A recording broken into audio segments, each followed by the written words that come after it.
Assalamualaikum warahmatullahi wabarakatuh. Selamat pagi mahasiswa kelas program linier. Semoga semua dalam keadaan sehat walafiat, bahagia, dan dicukupkan segala yang diperlukan sehingga bisa siap mengikuti perkuliahan hari ini. Karena hari ini kita melanjutkan materi di pertemuan ketiga. Saya bikinkan video ini sebagai pengantar saja, pembantu. Barangkali masih ada teman-teman yang belum punya buku atau belum punya sumber untuk belajar mata kuliah program linier. Tapi sebenarnya untuk pertemuan hari ini Anda masih bisa pinjam buku-buku SMA karena belum bergeser kita dari metode yang kita pakai ketika di SMA dulu, gitu ya. Baik, langsung saja saya mulai. Untuk hari ini materi yang akan kita fokuskan antara lain adalah memahami apa itu masalah optimasi, atau kalau dalam program linier kita menyebutnya biasanya masalah PL, masalah program linier. Nah, masalah optimasi ini apa? Biasanya akan kita ilustrasikan dengan soal cerita. Seringkali ya, dengan soal cerita nanti akan ada dua jenis, yaitu kasus maksimum dan kasus minimum. Artinya yang dicari adalah kasus maksimum seperti apa, kemudian kasus minimum seperti apa, gitu. Nanti kita akan lihat contohnya. Kemudian nanti kita akan mulai berkenalan dengan notasi yang kita pakai secara resmi di mata kuliah program linier dalam kasus pemodelan matematika. Jadi karena permasalahan yang dihadapi itu adalah soal cerita atau biasanya soal-soal kontekstual atau kejadian-kejadian kontekstual, maka perlu kita modelkan ke dalam bentuk matematika atau kita bikin pemodelan yang lebih matematis. Nah, kita nanti akan berkenalan dengan istilah resminya, yaitu variabel keputusan, fungsi tujuan, sama fungsi kendala. Ini pun sebenarnya di SMA sudah dipakai, jadi tidak ada hal yang baru di pelajaran hari ini, gitu ya. Belum ada yang baru. Nah, untuk masuk ke program linier, mata kuliah program linier ini kita akan seperti biasa mengawali dengan kasusnya dulu. Jadi bagian ini saya ambilkan dari bukunya Pak Hardi Suyitno halaman 2. Kita sebut ini bagian dari permasalahan yang kita jalani di program linier. Jadi kita punya kasus yang terjadi di dunia nyata. Jadi kasus yang terjadi di dunia nyata ini kita menyebutnya sebagai masalah konkret. Jadi masalah yang ada di lapangan. Lah, masalah yang ada di lapangan ini akan kita buat model matematikanya. Jadi dimodelkan dulu. Kenapa harus dimodelkan? Karena biasanya masalah-masalah konkret yang ada di lapangan ini banyak mengandung unsur atau variabel yang sebenarnya bisa dihitung tapi kurang terukur. Nah, kita bikin dia terukur. Atau sebenarnya dia masalahnya itu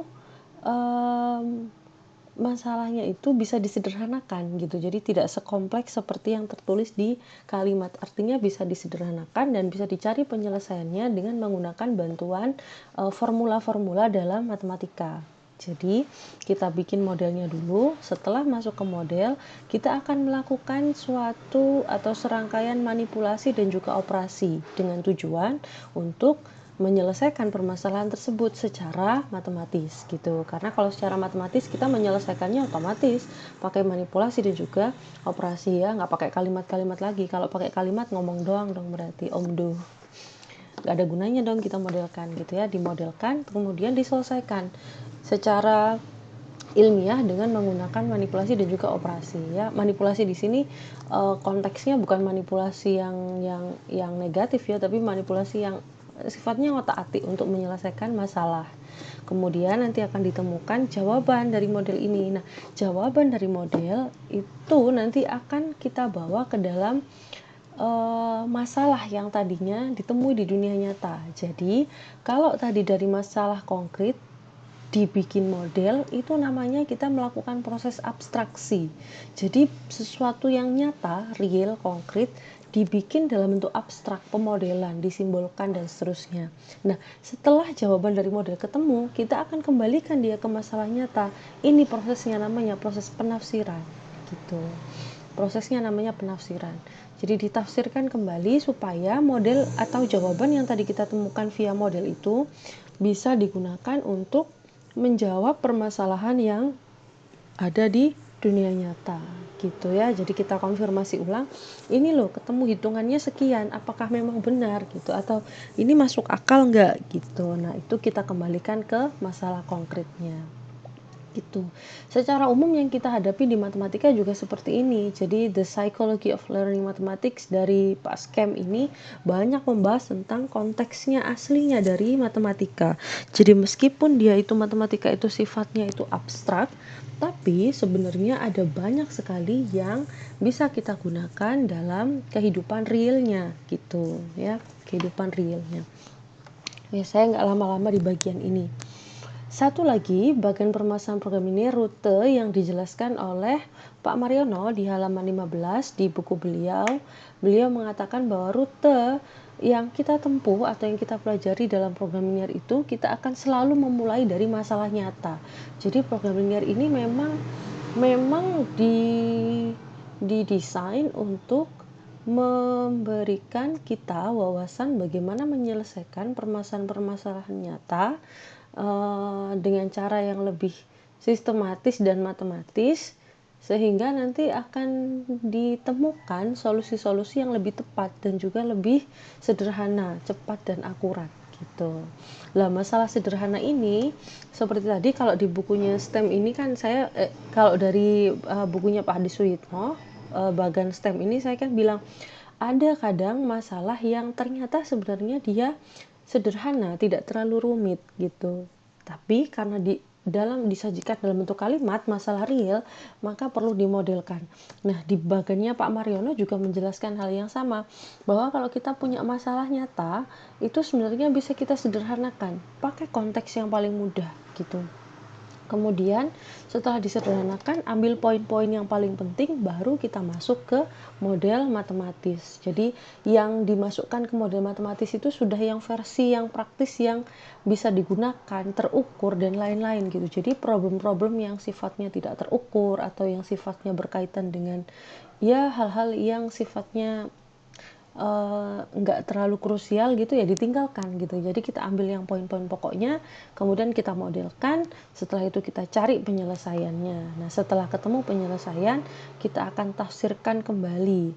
Oh ini tadi kita modelkan, ditafsirkan kembali, terus kita masukkan lagi ke masalah nyata. Benar nggak sih ini solusinya?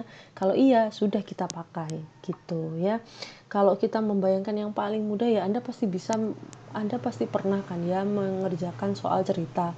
Kan harus dari soal cerita itu kan kita bikin pemodelannya. Pemodelan seperti apa?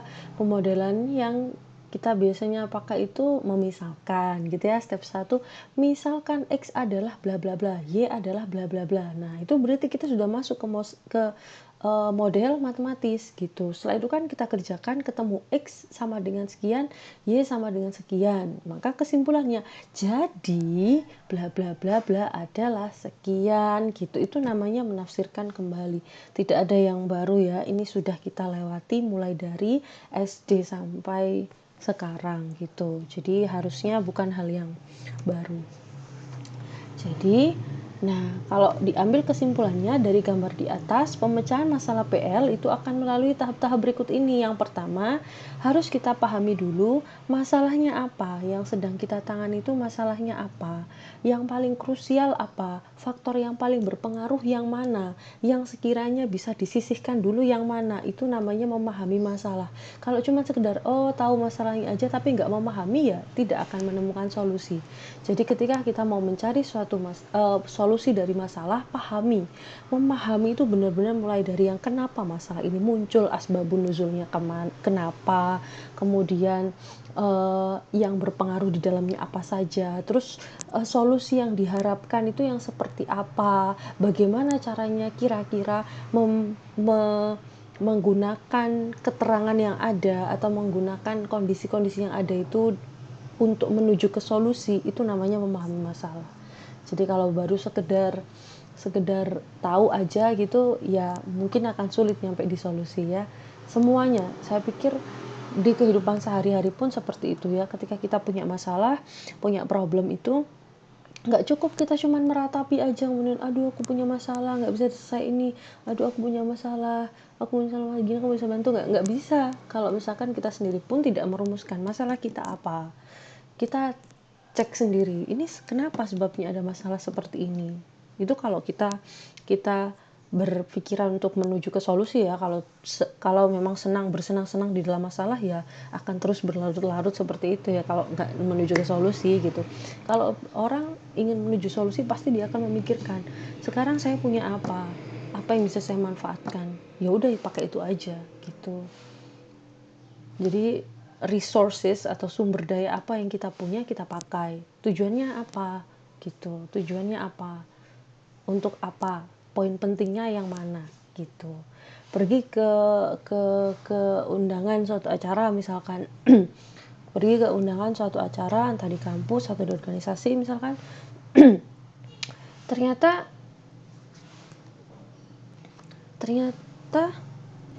kita nggak punya baju yang pas misalkan, nggak punya pakaian yang pas untuk acara tersebut misalkan. Ya sudah, kalau gitu sekarang berarti kenapa masalah ini muncul? Masalah ini muncul adalah karena kita merasa tidak ada baju yang pas untuk acara tersebut, tidak ada yang cocok gitu misalkan. Berarti kan permasalahannya adalah dari kriteria cocok dan tidak cocok. Nah, kriteria cocok dan tidak cocok itu kan muncul dari diri kita gitu kan ya. Berarti kita yang harus mengatasi gitu. Berarti kita cari resources atau cari sumber daya yang kita punya gitu. Bisa dianalisis dulu. Sumber daya yang kita punya apa saja. Di list dulu. Nah, sumber daya yang kita punya ini kita tuju untuk mencari solusi. Di list dulu. Misalkan kita pakai, oh ternyata acaranya keperluannya ini. Berarti kan cukup menggunakan pakaian yang seperti ini misalkan. Kalau sudah cukup berarti sudah menyelesaikan masalah nggak? Sudah sampai di solusi nggak? Sudah sampai, ya sudah berarti kita pakai yang solusi yang itu. Jadi itu namanya memahami. Nah, dalam matematika khususnya program linear ini menjadi step yang pertama. Karena kalau kita nggak bisa menguraikan soal cerita, nantinya soal cerita itu akan tetap ruwet di awal gitu. Jadi kalau kita nanti akan mau membedah masalahnya, oh ini ada di sini, bendanya ini, paling utama ini, ada ini, tujuannya disuruh ke sini, maka bisa kita akan mencari solusinya. Itu namanya memahami masalah. Kemudian yang kedua, menyusun model matematika. Lah, kalau sudah menyusun model matematika ini, kita juga harus tahu pakemnya. Jadi apa yang harus dimisalkan, bagian mana yang tidak perlu disusun modelnya, atau yang tidak perlu dimisalkan yang mana, itu juga tergantung dari poin satu tadi, pemahaman masalahnya. Kalau pemahaman masalah beres, mestinya bisa menyusun model matematika. Terakhir, menyelesaikan model matematika selanjutnya atau mencari jawaban dari model lah, ini nanti akan kita otak-atik di program linear yang bagian ini. Menyelesaikan model matematika ini nanti akan kita pelajari berbagai macam cara atau berbagai macam metode untuk menyelesaikan problem-problem yang kita temui di program linear gitu. Terakhir, menafsirkan kembali jawaban dari model untuk menjadi jawaban atas masalah yang nyata yang tadi kita temui gitu ya.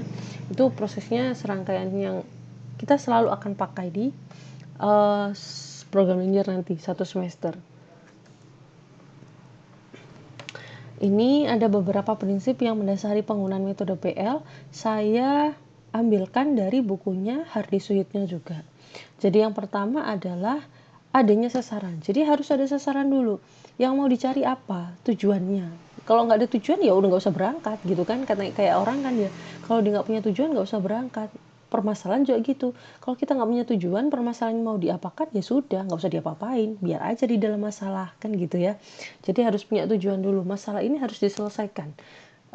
Masalahnya apa? Penyelesaiannya bagaimana? Atau apa yang harus dihitung. Nah, itu yang kita sebut sebagai fungsi tujuan. Jadi fungsi yang menjadi tujuan kita, atau istilah lainnya adalah fungsi objektif. Nanti fungsi ini yang akan dicari nilai optimalnya, entah maksimum atau minimum. Kemudian ada tindakan alternatif, artinya nilai fungsi tujuan dapat diperoleh dengan berbagai cara. Dan diantaranya alternatif itu nanti akan memberikan nilai optimal. Jadi kalau dalam masalah nyata, mestinya kita punya banyak alternatif gitu, bisa A, bisa B, bisa C. Nah, di antara banyak alternatif ini, kita mencari yang paling optimal. Makanya kita sebut sebagai permasalahan optimasi, gitu ya. Kemudian adanya keterbatasan sumber daya. Nah, resources tadi yang saya bilang itu, mestinya dalam masalah nyata ada sumber daya yang terbatas. Kita bukan sultan, gitu ya. Sultan pun aja juga tentu kalau dia punya problem pasti punya keterbatasan sumber daya, nggak mungkin dia itu bisa melampaui gitu ya. Di Islam kita juga tahu hukumnya, kita hanya manusia ya, punya banyak kekurangan, itu termasuk yang kita sebut sebagai sumber daya. Nah, sumber daya atau input dapat berupa waktu, tenaga, biaya, bahan, dan sebagainya. Nah, keterbatasan sumber daya ini nanti akan kita sebut sebagai kendala, atau nanti kita menyebutnya fungsi kendala. Bahasa lainnya adalah constraint. Ini constraint, ini kurang n di sini ya, harusnya constraint. Kalau di buku-buku dari luar kita menyebutnya constraint atau kendala gitu. Kendala. Kemudian yang D, masalah harus dapat dituangkan dalam bahasa matematika yang disebut model matematika. Nah, ini fungsi tujuannya harus berupa fungsi linier dan kendala berupa pertidaksamaan atau persamaan linier. Jadi kalau fungsi tujuannya harus berupa fungsi linier karena mata kuliah kita program linier gitu. Kemudian kendalanya nanti boleh berupa pertidaksamaan, boleh juga berupa persamaan linier. Nah, ini kan sudah kita ulang di pertemuan yang kemarin, mestinya sudah tahu ya. Kemudian antar variabel membentuk fungsi tujuan dan kendala ada keterikatan, artinya perubahan pada satu perubahan akan mempengaruhi nilai perubahan yang lainnya. Jadi saling berhubungan. Ini dari bukunya Pak Hardi. Poin utamanya di situ. Nah, di sini tadi saya sudah menjelaskan di bagian awal ada beberapa istilah yang kita akan ketemu, yaitu ini kita ketemu dengan istilah model matematika, yaitu ungkapan suatu masalah dalam bahasa yang matematis. Jadi yang pertama perlu kita cek adalah tentukan masalah ini setelah dibaca lengkap apakah termasuk masalah maksimum atau masalah minimum. Kasus maksimum biasanya ya tentu ketika kita mencari hal-hal yang sifatnya maksimum, keuntungan maksimum misalkan, atau waktu maksimum, atau kalau dalam mesin misalkan efektivitas maksimum dari setiap mesin misalkan. Kalau masalah minimum biasanya adalah biaya minimum, kerugian minimum, jam kerja minimum misalkan. Itu masalah yang berkaitan dengan kasus minimum dan maksimum. Bisa dilihat dari soal nanti ya. Kemudian mendefinisikan variabel keputusan. Variabel keputusan ini apa? Kalau dulu Anda waktu di SMP, SMA itu ya, ketika Anda memisahkan X sama Y itu yang kita sebut sebagai variabel gitu kan ya. Nah, variabel keputusan ini kita harus tentukan X-nya itu apa gitu. Kontribusinya apa gitu. Jadi X-nya ini bendanya apa itu harus didefinisikan terlebih dahulu. Boleh pakai huruf apa saja ya, nggak harus XY. Kemudian merumuskan fungsi tujuan. Sesudah menentukan tipe masalah dan variabel keputusan, selanjutnya mengkombinasikan informasi ke rumusan fungsi tujuan. Jadi kita harus membuat fungsi tujuannya apa? Ingat, dalam bentuk fungsi linier.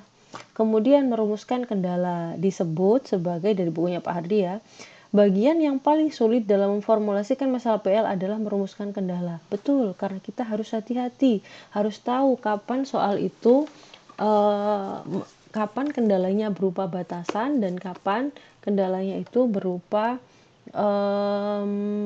stok atau berupa berupa kondisi minimum. Nah, itu harus kita hati-hati. Informasi yang diperoleh dari masalah nyata disajikan untuk daftar nilai ruas kanan. Dalam daftar informasi merupakan besar maksimum dari sumber daya yang tersedia kalau dia masalahnya masalah maksimum. Kalau dia merupakan masalah minimum berarti nilai ruas kanan itu merupakan besar minimum dari sumber daya yang tersedia. Nanti kita akan lihat. Variabel keputusan dihubungkan ke nilai ruas kanan dapat ditentukan dengan koefisien teknis yang berkaitan. Arah ketidaksamaan didasarkan pada nilai maksimum sumber daya atau minimum sumber daya. Jadi kita nanti akan pakai tanda kurang dari dan lebih dari, dan kita harus hati-hati, harus tahu perbedaannya. Kemudian ada persyaratan non-negatif. Artinya apa? Pada setiap variabel akan diberikan nilai non-negatif. Jadi karena masalah PL atau masalah program linear itu diambil dari masalah nyata, berarti hal atau benda atau sesuatu yang kita tangani atau sesuatu yang ingin kita selesaikan, tentunya dia adalah sesuatu yang bukan negatif. Kalau 0 masih mungkin, tapi nggak mungkin negatif gitu. Misalkan kita ingin misalkan X-nya adalah banyaknya sapi di kandang, Y-nya adalah banyaknya ayam di kandang, nggak mungkin kan nilainya negatif. Kalau 0 masih mungkin, maka di sini kita sebut sebagai nilai setiap variabel itu non negatif. Jadi nanti akan ada persyaratan tambahan yang nilainya adalah non negatif gitu ya. Ini alasannya adalah variabel keputusan biasanya mewakili banyaknya unit dari beberapa produksi. Jadi yang kita tangani itu benda, istilahnya begitu ya. Baik, saya ambilkan contoh satu dari bukunya Pak Hardi Suyitno lagi. Perusahaan mebel Tekun Belajar memproduksi 2 alat rumah tangga, yaitu rak, buku, meja. Rak, buku, meja itu gimana maksudnya? Rak, buku, dan meja gitu ya. Kemudian setiap hasil produksi melalui 2 pengerjaan, yaitu pemotongan dan perampungan. Ingat, sudah ada 2 objek yang sekarang kita lihat, yaitu rak buku dan meja, terus pemotongan dan perampungan. Jadi ada 2 benda, ada 2 proses. Nanti kita harus cek variabel keputusannya yang mana, hati-hati ya. Ada 2 hal, sudah kita ketemu 2 pasang hal ini. Kemudian untuk pemotongan, tiap rak buku memerlukan waktu 4 jam, untuk meja juga sama. Untuk proses perampungan memerlukan tiap rak memerlukan waktu 3 jam dan tiap meja 2 jam. Rak buku per buah memberi laba sekian, meja per buah sekian. Waktu yang tersedia untuk pemotongan 100 jam, untuk perampungan 60 jam. Perusahaan ingin menentukan jumlah produksi masing-masing barang supaya diperoleh laba maksimum. Berarti kalau kita mau menentukan permasalahan, yang pertama kita cek dulu kasusnya maksimum atau minimum. Bisa dilihat dari kalimat terakhir. Kalimat terakhir mengatakan laba maksimum, berarti jelas ini kasusnya adalah kasus maksimasi atau maksimum, memaksimalkan sesuatu. Jadi biasanya fungsi tujuan itu dirumuskan dengan Z, nanti tujuannya akan kita tulis Z. Kemudian laba dalam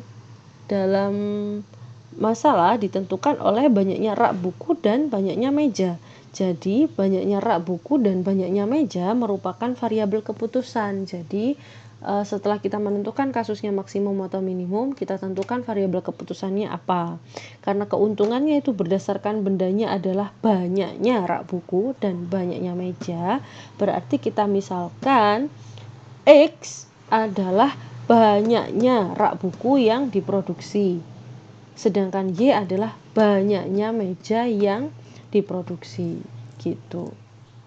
Kemudian untuk fungsi tujuannya, karena tadi labanya 80.000 dan 60.000, berarti kita tinggal pasang 80.000 X plus 6.000 Y. Kira-kira seperti ini fungsi tujuannya. Nah, kemudian untuk fungsi kendalanya kita akan tuliskan dalam bentuk pertidaksamaan. Nah, di situ kita akan menuliskan runtut ini. Jadi X-nya itu kan X-nya tadi kan banyaknya rak buku, Y-nya adalah banyaknya meja. Sedangkan di sini waktu perampungan 100 jam, berarti waktu perampungan untuk rak buku maupun meja itu kurang dari sama dengan 100, karena di sini yang dikatakan adalah waktu yang tersedia. Berarti kan nggak boleh melebihi. Nggak boleh melebihi itu berarti kurang dari. Sedangkan yang kendala kedua adalah 60 jam untuk perampungan. Jadi kita tinggal lihat untuk perampungan tadi, rak buku 3 jam, meja 2 jam. Berarti 3X plus 2Y kurang dari sama dengan 60. Tetap masih kurang dari. Kenapa? Karena sama-sama dia hanya keywordnya adalah tersedia. Jadi kurang dari sama dengan gitu. Jadi kendalanya ada 2. Plus ini yang kita sebut sebagai kendala non negatif. Jadi ini persyaratan non negatifnya adalah X-nya lebih dari sama dengan 0, Y-nya lebih dari sama dengan 0. Ini apa harus selalu diikutkan, Bu? Betul, ini harus selalu diikutkan karena menjelaskan bahwa bendanya yang sebenarnya kita tangani itu semuanya tidak mungkin bernilai negatif gitu. Contoh kedua, saya ambilkan dari bukunya Pak Mariono halaman 16. Sebuah perusahaan pembuatan suku cadang memproduksi barangnya berdasarkan permintaan. Ia memutuskan untuk mempergunakan waktu istirahat dari peralatannya jika hal itu terbukti menguntungkan. Nah, kasusnya sekarang perusahaan itu telah memutuskan memproduksi 2 suku cadang A dan B dengan keuntungan 3.000 dan 2.000 per unit dalam jumlah sampai 12 dosin. Dosin itu lusin kalau di Indonesia. 12 lusin tiap suku cadang sehari. Untuk membuat 1 unit suku cadang A diperlukan 5 menit pada mesin bubut, 7 menit pada mesin gerinda, dan 4 menit pada mesin poles. Jadi kita tadi sudah punya 2 benda, yaitu suku cadang A dan suku cadang B. Terus dalam prosesnya kita sudah punya mesin bubut, mesin gerinda, sama mesin poles. Jadi melewati 3 proses gitu ya. Nah, kalau mau nanti dibikin tabel bantuan. Nah, ini tabel bantuannya ini yang paling sederhana. Mesin-mesin itu biasanya diistirahatkan sebagai berikut lah. Ini mesin waktu istirahatnya. Yang ditanyakan, berapa banyaknya suku cadang A dan B harus diproduksi agar memaksimumkan penggunaan dalam waktu keuntungan waktu istirahat masing-masing. Jadi, bisa kita lihat keyword utamanya, dia kasusnya adalah maksimum. Tapi yang ditanyakan bukan laba maksimumnya berapa. Yang ditanyakan adalah berapa banyaknya suku cadang A dan B yang harus diproduksi. Jadi X-nya berapa, Y-nya berapa untuk bisa mencapai maksimum. Berarti nggak usah dicari laba, Bu. Perlu tetap dicari laba. Cuman kesimpulan akhir ketika penafsiran itu yang diambil adalah X-nya berapa, Y-nya berapa. Atau misalkan bendanya suku cadang A berapa, suku cadang B berapa gitu. Bukan keuntungan. Jadi keuntungan maksimum 9 sekian, bukan ya. Gitu. Jadi hati-hati dengan pertanyaannya. Kalau diilustrasikan seperti ini. Nah, ini versi yang lebih lengkap ya. Kalau tadi kan nggak ada pemisalannya. Langsung Z yang contoh yang tadi ini. Nah, jadi yang seperti ini dia belum lengkap. Karena dalam setiap bentuk aljabar yang kita tulis, kalau kita menggunakan variabel, kita harus menjelaskan variabelnya itu apa. Jadi penggunaan yang benar seperti ini. Jadi kita misalkan X banyaknya suku cadang A yang diproduksi, Y banyaknya suku cadang B yang diproduksi. Ini pun juga harus diperhatikan oleh mahasiswa semester 4 yang sudah mempelajari program linear. Kalau memisalkan, itu yang kita misalkan harusnya terkuantifikasi. Kenapa terkuantifikasi? Karena dia akan dihitung. Kita kadang terbiasa mulai dari SD atau mulai dari SMP, ketika memisalkan tuh kita cuma pakai X sama dengan suku cadang A, Y sama dengan suku cadang B gitu aja. Lah, suku cadang A dan suku cadang B ini berarti kan hanya jenis bendanya, bukan kuantitasnya. Padahal yang dihitung itu kan kuantitas, sehingga perlu sekali kita menambahkan yang kita sebut sebagai kuantifikasinya. Jadi banyaknya itu berapa. Jadi besok kalau menuliskan pemisalan, jangan sampai ada yang hanya menuliskan X sama dengan sapi, Y sama dengan ayam gitu misalkan. Jangan sampai saya ketemu yang seperti itu. Kalau saya ketemu yang seperti itu, langsung akan saya coret dan tidak akan saya koreksi bawahnya, meskipun benar. Karena dari pemisalan sudah salah. Kalau X sapi, Y ayam itu hanya jenisnya. Padahal yang kita hitung adalah banyaknya benda. Maka dari pemisalan harus benar. X adalah banyaknya suku cadang A yang diproduksi. Y adalah banyaknya suku cadang B yang diproduksi.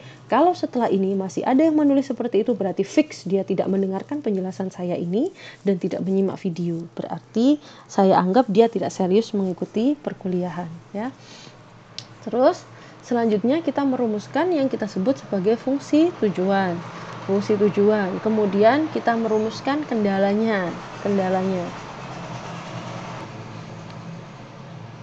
Merumuskan kendalanya. Tadi kita sudah bisa melihat bahwa ini